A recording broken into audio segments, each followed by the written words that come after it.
हाँ, दूसरा कोई काम ही नहीं है, दूसरा कोई काम ही नहीं है, सिर्फ एक भजन। चलते हैं।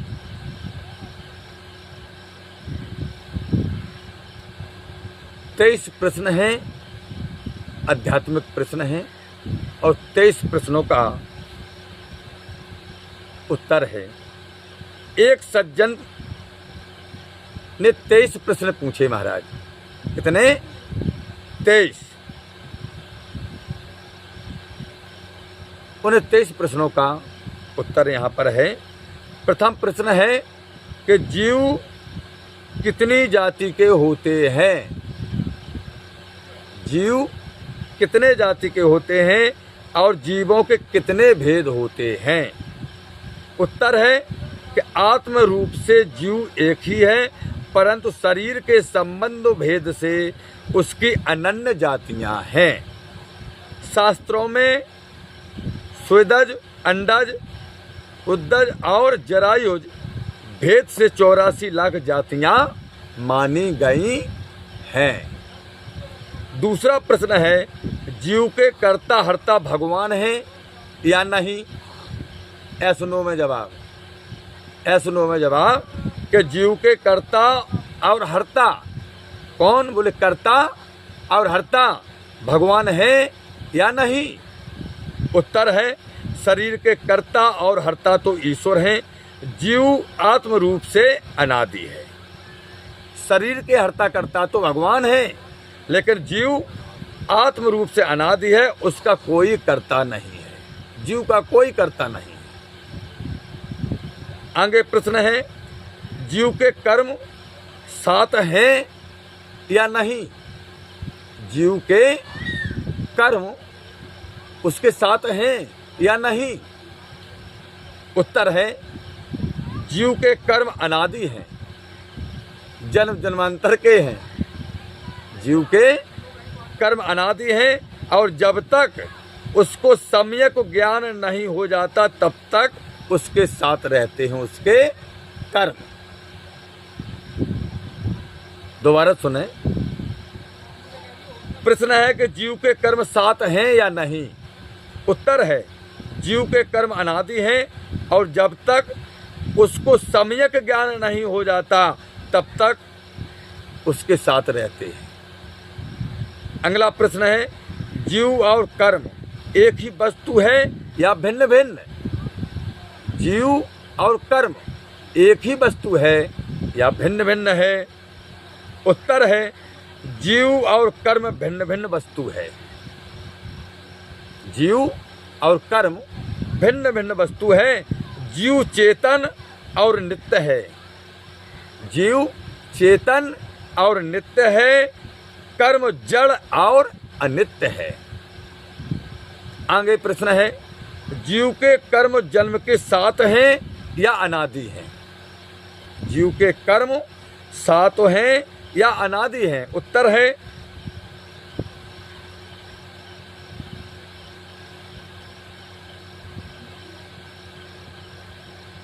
मनुष्य कर्म करने में स्वतंत्र है या परतंत्र? कर्म का रहस्य आगे बताया जाएगा। अब प्रश्न आगे आया कि पुण्य और धर्म एक ही वस्तु है या 2 हैं? पुण्य और धर्म एक ही वस्तु है या 2 हैं? उत्तर है, पुण्य और धर्म भिन्न भिन्न हैं, अलग अलग हैं। पुण्य उस सुकृत को कहते हैं। पुण्य किसे कहते हैं? बोले पुण्य उस सुकृत को कहते हैं जो धर्म का एक प्रधान अंग है, और धर्म कर्तव्य पालन को कहते हैं। धर्म किसको कहते हैं? कर्तव्य पालन को। धर्म के संबंध में विशेष जानना हो तो निरामी पुस्तक में देखें। अब आगे प्रश्न है, पाप और अधर्म एक ही वस्तु है या 2? पाप और अधर्म एक ही वस्तु है या 2? उत्तर है कि पाप और अधर्म भिन्न भिन्न है। दुष्कृत यानी निषिद्ध कर्म को पाप कहते हैं। दुष्कृत यानी निषिद्ध कर्म को, जो हमें कर्म नहीं करना चाहिए, निषिद्ध कर्म को पाप कहते हैं, और जो अधर्म का एक प्रधान अंग है, और कर्तव्य विरुद्ध कर्म करने अथवा कर्तव्य के परित्याग करने का अधर्म कहते हैं। धर्म हिंसा में है या अहिंसा में है, प्रश्न बनता है। अगला प्रश्न है कि धर्म हिंसा में है या अहिंसा में, तो उत्तर है कि धर्म अहिंसा में है। धर्म अहिंसा में है, परंतु ऐसी क्रिया जो देखने में हिंसा के सदृश प्रतीत होती है, पर जो निस्वार्थ भाव से परिणाम में यानी जिसके प्रति हिंसा सी दिखती है, उस व्यक्ति के हित के लिए अथवा लोक हित के लिए की जाती है, वह वास्तव में हिंसा नहीं है। आगे प्रश्न है कि दया कितने प्रकार की होती है। दया कितने प्रकार की होती है तथा कौन सी दया के पालन से पुण्य होता है। दया कितने प्रकार की होती हैं, हम कौन सी दया करें जिस दया करने से हमें पुण्य प्राप्त हो। उत्तर है, मेरी समझ में दया मुख्यतः एक ही प्रकार की होती है। दया मुख्यतः एक ही प्रकार की होती है। दुखी जीवों का किसी प्रकार से भी हित हो, ऐसे विशुद्ध भाव का नाम दया है। दोबारा सुने, दया एक ही प्रकार की होती है मेरी समझ में, और दुखी जीवों का किसी प्रकार से भी हित हो, जो दुखी जीव हैं उनका किसी भी प्रकार से हित हो, ऐसे विशुद्ध भाव का नाम दया है। आगे प्रश्न है कि किन लक्षणों वाले ब्राह्मण को दान देने से पुण्य मिलता है। प्रश्न है कि किन लक्षण वाले ब्राह्मणों को दान देने से पुण्य मिलता है। शास्त्रों के ज्ञाता और गीता कथित ब्राह्मण के स्वाभाविक लक्षणों से युक्त ब्राह्मण सब प्रकार के दान के पात्र हैं। कौन? शास्त्रों के ज्ञाता और गीता कथित ब्राह्मण के स्वाभाविक लक्षणों से युक्त ब्राह्मण सब प्रकार से दान के पात्र हैं। गीता में ब्राह्मण के लक्षण यह बतलाए हैं कि समो तम स्तपहा शौचम शांतिरार्जुमेयो चा ज्ञानम विज्ञान मस्तज्ञम ब्रह्म कर्म स्वभावजम। 18वें अध्याय का 42वां श्लोक है कि समो दम स्तपहा शौचम शांति राजर्वमेयो चा ज्ञानम विज्ञान मस्तज्ञम ब्रह्म कर्म स्वभाव जम। यानी अंतःकरण का निग्रह, इंद्रियों का दमन, बाहर भीतर की शुद्धि, धर्म के लिए कष्ट सहन रूप तप, क्षमा, मन, इंद्रियां और शरीर की सरलता, आस्तिक बुद्धि, शास्त्र ज्ञान और परमात्म तत्व का अनुभव, ये ब्राह्मण के स्वाभाविक कर्म हैं। इतने कर्मों वालों लक्षणों वाला ब्राह्मण होता है। कितने? बोले अंतःकरण का निग्रह, इंद्रियों का दमन, बाहर भीतर की शुद्धि, धर्म के लिए कष्ट सहन रूप तप, क्षमा, मन और इंद्रियां और शरीर की सरलता, आस्तिक बुद्धि, शास्त्र ज्ञान और परमात्म तत्व का अनुभव, ये ब्राह्मण के स्वाभाविक कर्म हैं। अब प्रश्न है कि सुपात्र साधु के लक्षण क्या हैं। अभी सुपात्र ब्राह्मण के लक्षण सुने आपने। अब प्रश्न आया कि सुपात्र साधु के लक्षण क्या हैं और उनके कैसे कर्म होते हैं। जो सुपात्र साधु है, असली साधु है। उत्तर है, साधु के लक्षण और कर्म ऐसे होने चाहिए। कैसे होने चाहिए? बोले श्रेष्ठता के अभिमान का अभाव, श्रेष्ठता के अभिमान का अभाव, दंभाचरण का अभाव,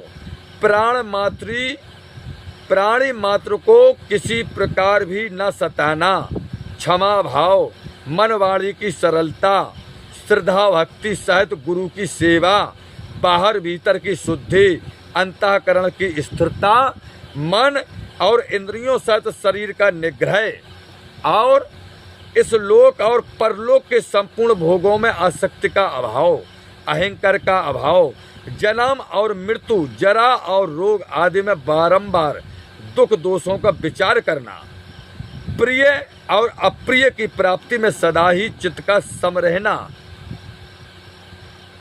सुपात्र साधु के लक्षण अर्थात मन के अनुकूल तथा प्रतिकूल की प्राप्ति में हर्ष और शोक आदि विकारों का न होना, परमेश्वर में एक ही भाव से स्थित रूप ध्यान योग के द्वारा अव्यभिचारिणी भक्ति, एकांत और शुद्ध देश में रहने का स्वभाव, विषयासक्तों मनुष्यों के समुदायों में प्रेम न होना, अध्यात्म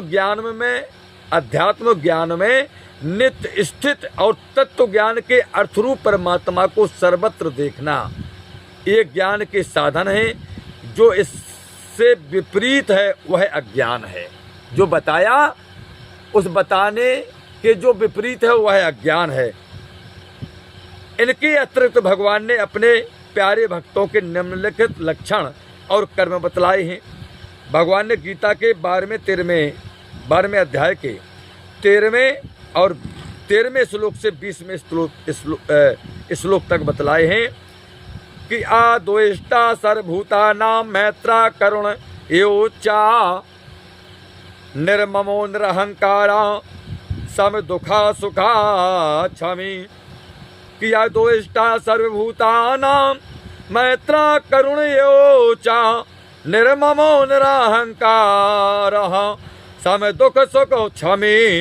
संतुष्टा संततम योगी यतात्मा तुल निश्चयः मयि प्रीत मनोविद्यो मभक्तः सा मे प्रिया।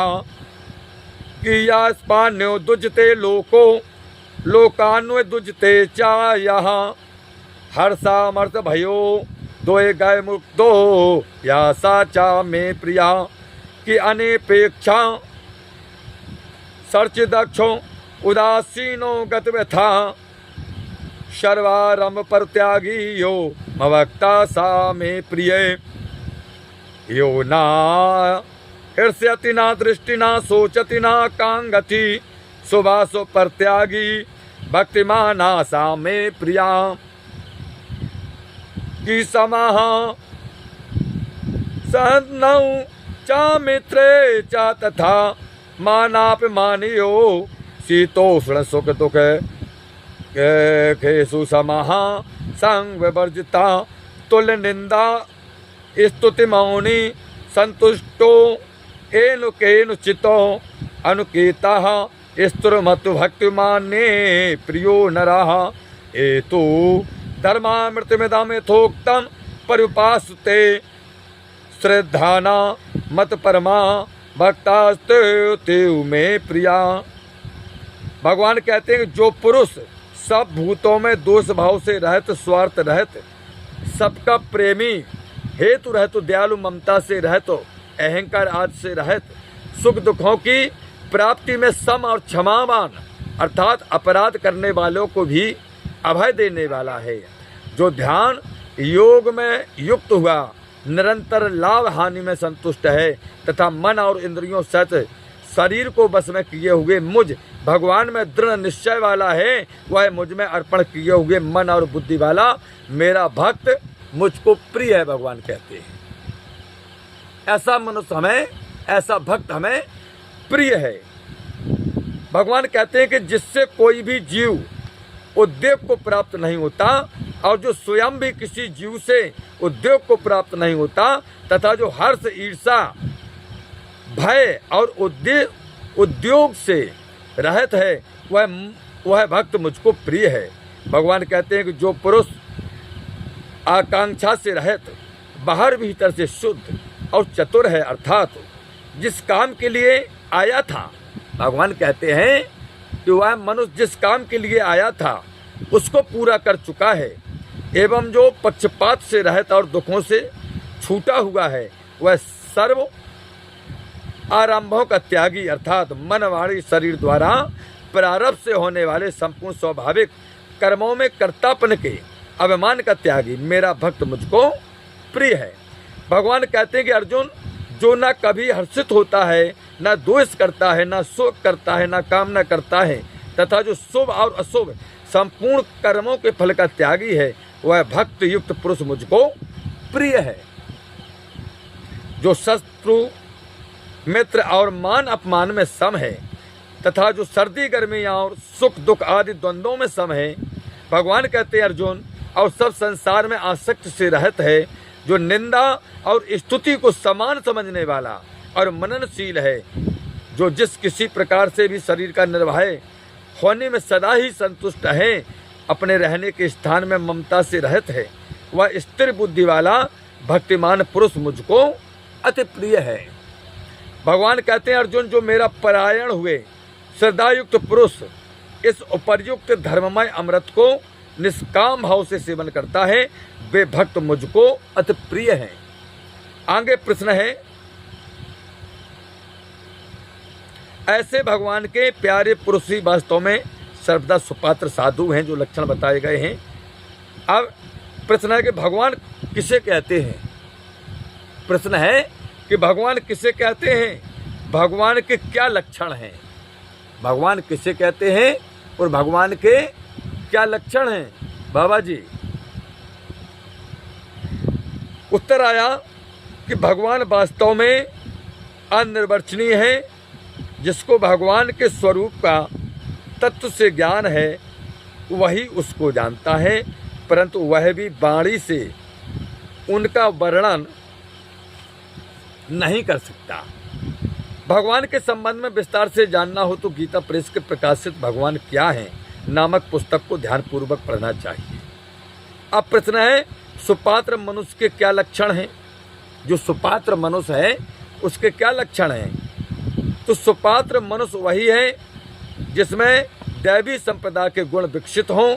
दैवी संपदा के गुणों के विषय में भगवान ने कहा है कि हे अर्जुन, सर्वथा भय का अभाव, अंतःकरण की इच्छा, अंतःकरण की अच्छी प्रकार से स्वच्छता, तत्व ज्ञान के लिए ध्यान योग में निरंतर दृढ़ स्थिति, सात्विक दान, इंद्रियों का दमन, भगवत पूजा और अग्निहोत्रादि उत्तम कर्मों का आचरण, वेद शास्त्रों के पठन पाठन पूर्वक भगवत के नाम और गुणों का कीर्तन, स्वधर्म पालन के लिए कष्ट सहन, शरीर और इंद्रियों सहित अंतःकरण की सरलता, मन वाणी और शरीर से किसी भी प्रकार किसी को कष्ट नहीं देना, सबसे यथार्थ और प्रिय भाषण बोलना, अपना अपकार करने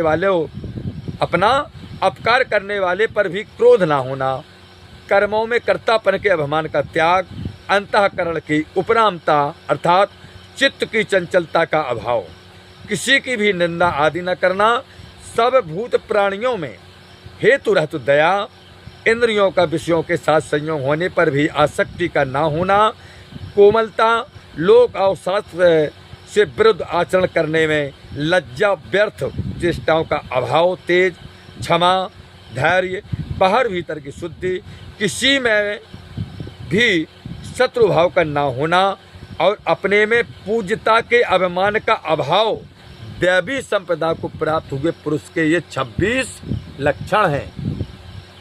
जो जिसे हम मनुष्य कहते हैं, पुरुष कहते हैं, पुरुष कहने का हकदार है, जिसे कहते हैं सुपात्र पुरुष, उसके ये 26 लक्षण बतलाए गए हैं। अब प्रश्न है कि मुक्ति धर्म और सांसारिक धर्म एक है या दो?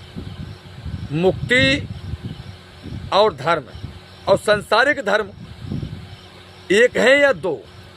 तो मनुष्य को कौन से धर्म का पालन करना चाहिए जिससे मुक्ति की प्राप्ति हो?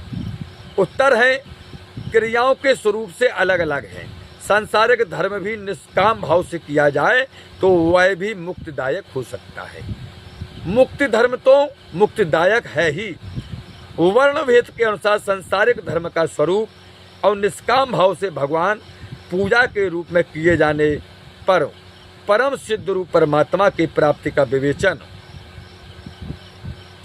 गीता के 18वें अध्याय के श्लोक 41 से 46 तक और मुक्ति धर्म यानी ज्ञान निष्ठा का स्वरूप 18वें अध्याय के श्लोक 49 से 55 तक आप देखें उसमें मिलेगा। अब प्रश्न है, स्वर्ग और देवताओं का भवन एक ही है या दो?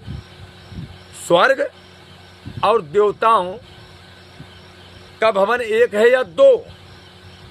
उत्तर आया एक ही है, दो नहीं है। बोले एक ही भवन है, वही देवताओं का भवन, वही स्वर्ग का भवन एक ही है। देवताओं के भिन्न भिन्न लोकों को ही स्वर्ग कहते हैं। देवताओं के जो अलग अलग लोक हैं ना, बोले उनको ही स्वर्ग कहते हैं। अगला प्रश्न है, किन किन देवताओं का स्मरण करना चाहिए हमें? किन किन देवताओं का स्मरण करना चाहिए जिससे जीव का निस्तार हो? कौन से देवता का स्मरण करें जिससे जीव का निस्तार हो? उत्तर है, परम दयालु, परम सौहृदो, परम प्रेमी, परम उदार, विज्ञानंदमय, नित्य चेतन, अनंत शांत, सर्वशक्तिमान, सृष्टिकर्ता परमात्मा देव एक ही हैं। उसी को लोग ब्रह्मा विष्णु शिव और ब्रह्मा, सूर्य शक्ति, गणेश, अरिहंत, बुद्ध, अल्लाह, यहोवा, गॉड आदि अनेक नामों से पुकारते हैं। इस भावना से ऐसे परमात्मा के किसी भी नाम रूप का स्मरण पूजन करने से जीव का निस्तार हो सकता है। अगला प्रश्न है कि जीव कौन कौन सी गति में जाते हैं? जीव कौन कौन सी गति में जाते हैं? उत्तर है, नीच कर्म करने वाले तामसी पापी जीव नरकों में जाते हैं। नरकों में कौन कौन जाते हैं?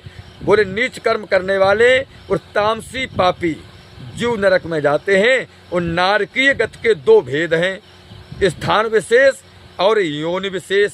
रौरव, महारौरव, कुंभीपाक आदि नरकों में यमराज के द्वारा जो यातना मिलती है वह स्थान विशेष की गति है।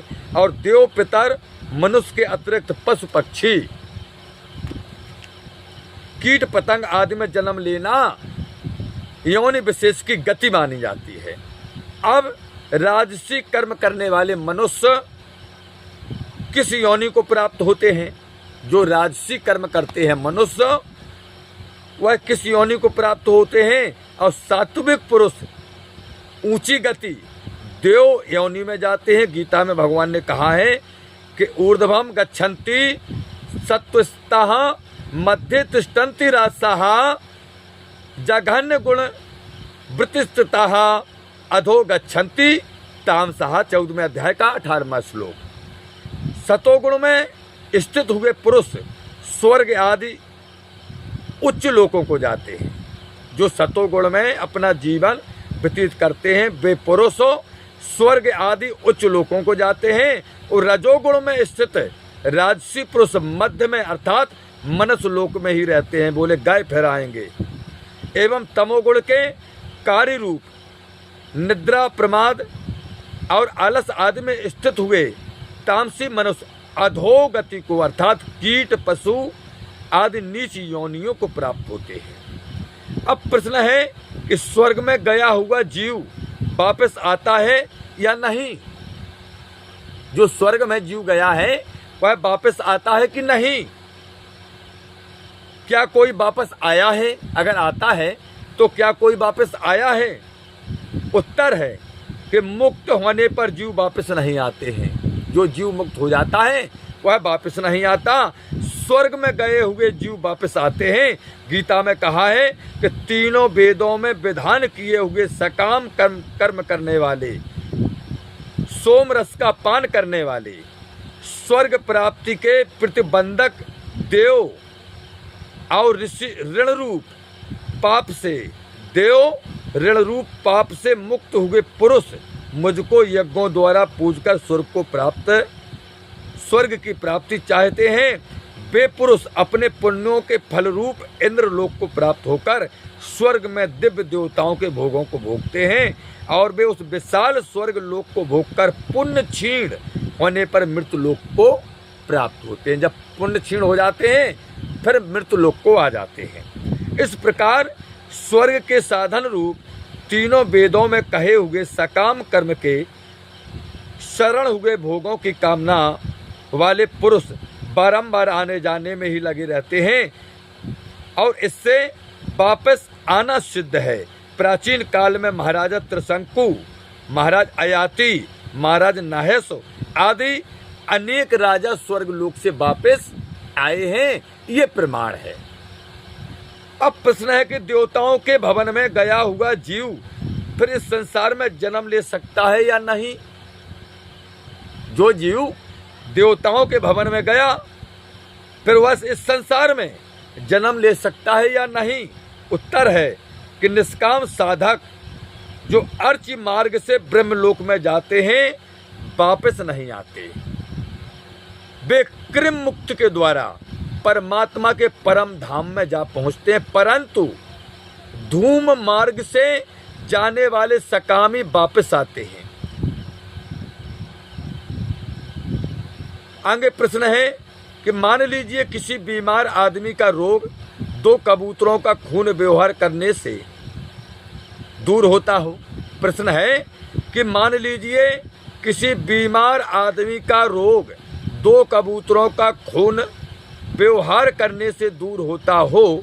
इसमें कबूतर मारकर खून लगाना बतलाने वाले और मारकर खून लगाने वाले, इन दोनों से किसको पुण्य हुआ और किसको पाप हुआ? प्रश्न है कि मान लीजिए एक आदमी बीमार है और उसके लिए 2 कबूतरों का खून चाहिए, तो इसमें कबूतर मार करके खून लगाना, मार करके 2 कबूतरों को मार करके खून लगाना, या बतलाने वाले या मार करके खून लाने वाले, तीन लोग हैं। बोले ये बताओ कि जो खून लगा रहा है या जिसने बताया है कि तुम 2 कबूतरों का खून लगा लो तुम्हारा रोग दूर हो जाएगा, या जो मार करके लाया है, बोले इन दोनों में से किसको पुण्य हुआ और किसको पाप? उत्तर है कि बीमारी आदि के लिए किसी भी जीव की हिंसा करने वाले, बतलाने वाले और हिंसा से मिली हुई वस्तु काम में लाने वाले तीनों ही आसक्ति और स्वार्थ होने के कारण पाप के भागी होते हैं। तीनों। प्रश्न है एक अविवाहित मनुष्य पर स्त्री के पास जाता है, उसको पर स्त्री से छुड़ा करके कोई उसका विवाह करा दे, तो विवाह कराने और करने वाले में से कौन सा पाप का भागी होगा और कौन सा पुण्य का? प्रश्न है कि एक अविवाहित मनुष्य पर स्त्री के पास जाता है, उसको पर स्त्री से छुड़ाकर कोई उसका विवाह करा दे, तो विवाह कराने और करने वाले में से कौन सा पाप का भागी होगा और कौन सा पुण्य का भागीदार होगा? उत्तर है कि विवाह के योग पुरुष का शास्त्रानुकूल विवाह हो और विवाह के पश्चात स्त्री पुरुष न्याय युक्त ग्रस्त आश्रम का पालन करें, तो विवाह करने और कराने वाले दोनों ही पुण्य के भागी होते हैं।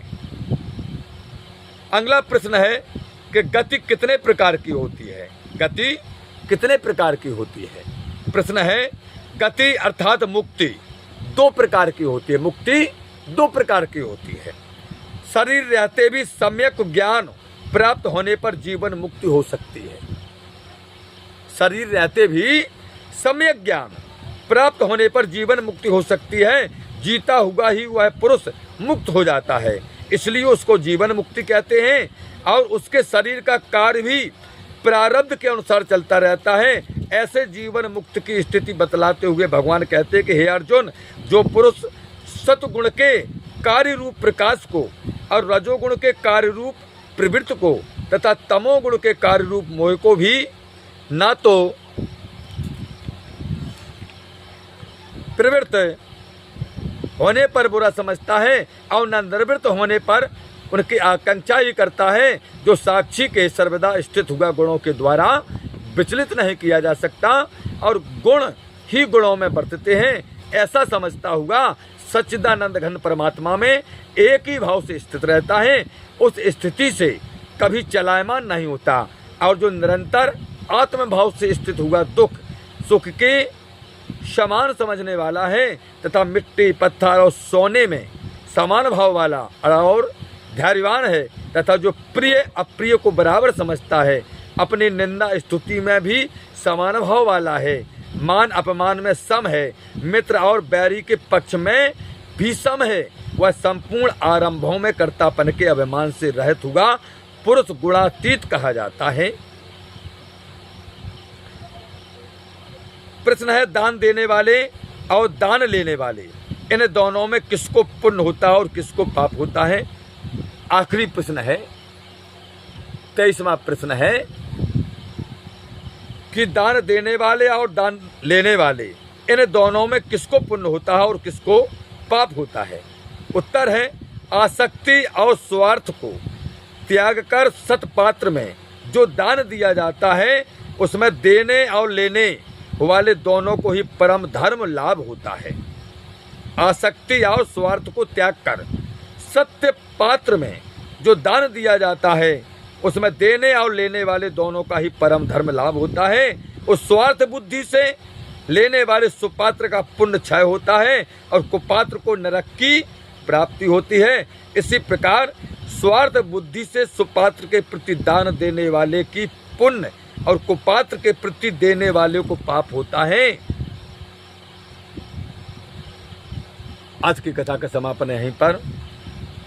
हे प्रभु आनंद दाता ज्ञान हमको दीजिए, शेर गुसारे दुर्गुणों से दूर हमको कीजिए, लीजिए हमको शरण में हम सदाचारी बने, ब्रह्मचारी धर्म रक्षक वीर वृतुधारी बने। यह कार्य जो मैंने उठाया आप हे के आंस से, ऐसे कृपा हो नाथ की जो पूर्ण हो वह दास की, दीनानाथ अनाथ का भला मिला संयोग, यदि आप तारो नहीं तो हंसी करेंगे लोग। लगन सिया रामचंद्र शंकर हरि ओम। जय जय सिया राम, जय जय हनुमान हरि की जय जयकार हो। बोलिए श्री सिद्ध बाबा महाराज की जय जयकार हो। बोलिए श्री मनसला मैया की जय जयकार हो। बोलिए श्री खेरप सरकार की जय जयकार हो। बोलिए श्री सद्गुरुदेव भगवान की जय जयकार हो। हरि ओम शरणं गच्छामि, हरि ओम शरणं गच्छामि, हरि ओम। शांति शांति शांति।